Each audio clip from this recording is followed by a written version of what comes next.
Bien aimé, j'aimerais encourager quelqu'un à faire ce à quoi il a été appelé. Identifier. Vraiment, c'est le meilleur conseil que j'aimerais donner à quelqu'un aujourd'hui. Identifiez ce à quoi vous êtes appelé. Demandez au Saint-Esprit de vous montrer ce pourquoi vous êtes là. Demandez au Saint-Esprit de vous parler, de convaincre votre cœur. Et de toute façon, même en le pratiquant, tout ce que vous faites, vous pouvez remarquer que cette chose, elle est faite pour moi. Pourquoi? Parce que les gens vous le diront ou vous ressentirez une particularité en pratiquant la chose en question. Vous savez, j'aime beaucoup l'analogie que l'apôtre Paul fait dans 1 Corinthiens 12 lorsqu'il compare les êtres humains avec les différents dons qu'ils reçoivent du Saint-Esprit. Il les compare avec les membres du corps humain. Et il y a des gens, par exemple, qui ont le rôle du doigt, mais qui veulent faire ce que la bouche fait. Je ne sais pas si vous comprenez. Et c'est l'erreur que beaucoup d'entre nous, beaucoup d'enfants de Dieu font. Si aujourd'hui vous prenez une voiture, que la voiture a été conçue pour transporter des gens, pour donner un certain confort. Et si vous prenez une voiture et vous la transformez en piscine, la voiture perdra sa valeur ajoutée parce que la piscine, elle existe déjà. Elle remplit bien son rôle. Elle a un système d'évacuation. Il y a du chlore dedans. Il y a, comment vous appelez ça, l'étanchéité pour qu'il n'y ait pas de fuite. Et toutes ces choses, la voiture ne les a pas. Et c'est comme une voiture qui commencerait à jouer le rôle d'une piscine. Ça n'aura aucun sens en fait.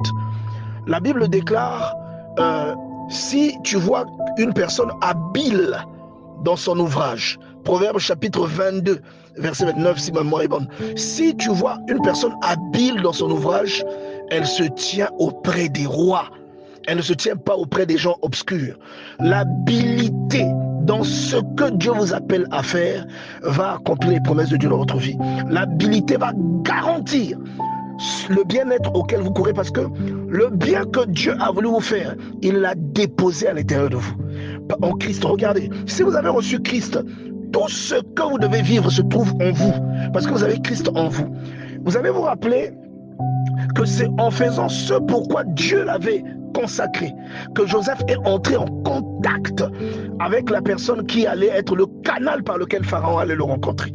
En prison, donc dans des temps difficiles, dans des moments d'oppression, des moments de doute, Joseph a fait le ministère auquel il avait été appelé. Et c'est en faisant cela qu'il a été connecté avec les chansons de Pharaon, qui 2 ans plus tard va finir par le connecter à Pharaon. Vous comprenez?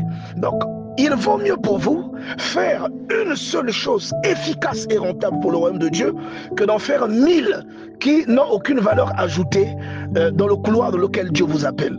Parce que la chose qui est censée vous faire briller, vous, aux yeux de vos contemporains, aux yeux des membres de votre famille, c'est la chose que Dieu a placée en vous. Vous devez identifier cette chose, vous devez l'exposer, vous devez la mettre en lumière.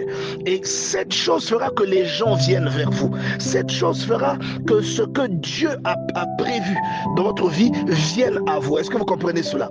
Et la bravoure, par exemple, que David avait démontrée dans la vallée des Térébintes lorsqu'il s'est battu avec Goliath, cette bravoure l'a connecté à Jonathan. Et quelque temps plus tard, Jonathan est venu la source du salut. C'est-à-dire, Jonathan a fait que la vie de David soit épargnée. Pourquoi? Parce qu'il y a eu une connexion entre eux. Allez lire 1 Samuel chapitre 17, 1 Samuel chapitre 18.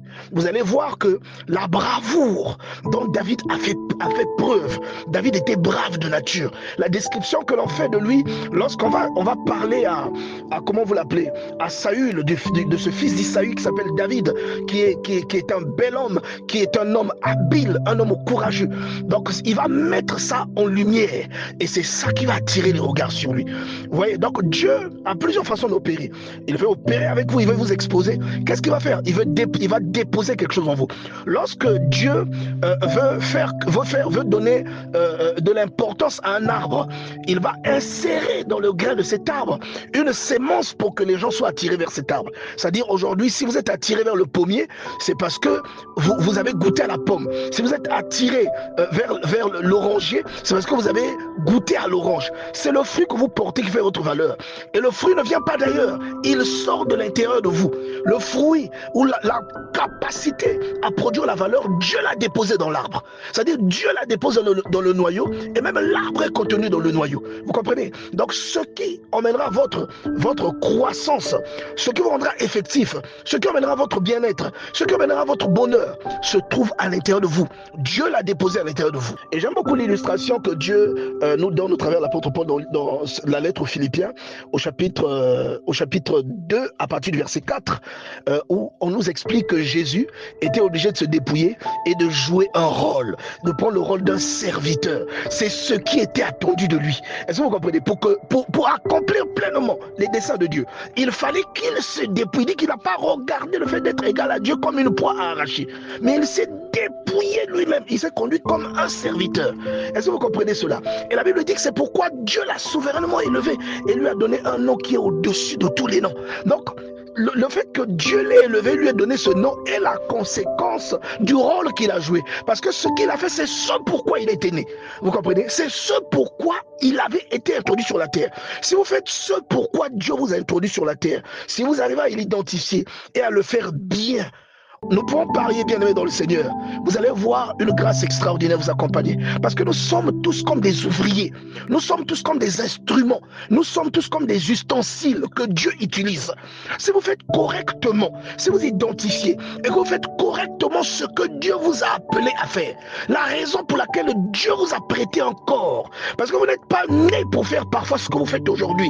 Il vous a donné un corps afin d'être légal et de manifester des choses sur la terre qui vont conduire des gens à Dieu, quel que soit le domaine dans lequel vous êtes appelé. C'est pourquoi je vous ai dit, il vaut mieux faire une seule chose que Dieu vous appelle à faire de manière efficace, plutôt que d'en faire 1000 dans un couloir dans lequel Dieu ne vous a pas appelé, parce que vous seriez complètement inutile et votre bénéfice ne servira à rien au royaume des cieux, parce que ce n'est pas pour ça que vous avez été appelé. Est-ce que vous comprenez? Il y a des gens pluridisciplinaires, c'est-à-dire il y a des gens que Dieu appelle à faire beaucoup de choses, mais en même temps, il y a des gens que Dieu rend efficaces dans une seule chose. Identifiez cette chose, concentrez-vous sur cette chose. Tout votre bien-être, la convivialité qui doit accompagner votre vie, le bonheur qui doit accompagner les membres de votre famille sera rattaché au fait que vous êtes sérieux dans ce dans quoi Dieu vous a appelé. C'est pourquoi j'aimerais t'encourager à toujours te voir comme un instrument de Dieu. Voyez-vous toujours comme un instrument de Dieu, quelle que soit votre intelligence, quelle que soit votre compétence, quelle que soit votre beauté, quelle que soit votre envergure, quelles que soient vos possessions. Voyez-vous toujours comme un instrument de Dieu. Si vous voyez comme un instrument, vous vous conduirez comme un instrument et vous serez efficace dans ce dans quoi Dieu vous a appelé. Et vous allez voir, bien-aimés dans le Seigneur, qu'un instrument dont on se sert, après s'en être servi, on le nettoie et on le met à l'abri. Et celui qui nettoie, c'est le propriétaire de l'instrument. Je ne sais pas si tu comprends ce que je suis en train de dire. C'est-à-dire qu'aujourd'hui, si vous êtes un instrument de Dieu, vous vous identifiez tel quel. À chaque fois que vous servirez Dieu, Dieu prendra soin de vous embellir. Il prendra soin de vous entretenir. Il prendra soin de vous préserver. Il prendra soin de vous montrer aux gens. Il prendra soin de vous exposer et de vanter. Parce que le président nous a parlé hier le samedi de Job, que Dieu vantait devant Satan. Il prendra soin de vous vanter devant les personnes qu'il faut. Bien-aimés dans le Seigneur, considérez-vous toujours comme un instrument de Dieu et vous serez efficace en tout temps. Considérez-vous comme un instrument et vous saurez toujours quel est votre rôle, vous saurez toujours quelles sont vos limites, vous saurez toujours ce à quoi vous êtes appelé, ce que Dieu attend de vous. Et je vous garantis que c'est le meilleur moyen de remplir efficacement votre ministère. Et quand je parle de ministère, je ne parle pas toujours de l'église. Je parle même de votre maison. Je parle même de votre emploi. C'est le meilleur moyen de jouer votre rôle, même au sein de votre famille. Conduisez-vous selon votre perception. C'est pourquoi percevez-vous comme un instrument de Dieu. Et vous conduirez tel quel. Et Dieu vous traitera tel quel. Et tout ce qui est rattaché à quelque chose d'utile sera rattaché à votre vie. Et pour une bonne compréhension, j'aimerais vous prendre un exemple. Regardez, vous avez des personnes telles que Nelson Mandela. Nelson Mandela était avocat de carrière, d'accord? S'il était demeuré avocat, Bien entendu, en étant avocat, il a aidé beaucoup de personnes parce qu'il était doué en tant qu'avocat. Mais vous voyez que Dieu l'avait appelé à une cause beaucoup plus grande. S'il était demeuré avocat et qu'il n'avait pas intégré l'ANC, s'il n'était pas devenu activiste, vous voyez que c'était le but de Dieu pour sa vie, pour faire du bien à beaucoup de gens. Vous voyez un peu, pour faire avancer un peu cette histoire, pour sortir de cette histoire de ségrégation raciale qui était installée en Afrique du Sud. Donc le monsieur sentait un appel, il sentait une conviction dans son cœur qu'il appelait à faire ça, à devenir activiste, à devenir membre de l'ANC.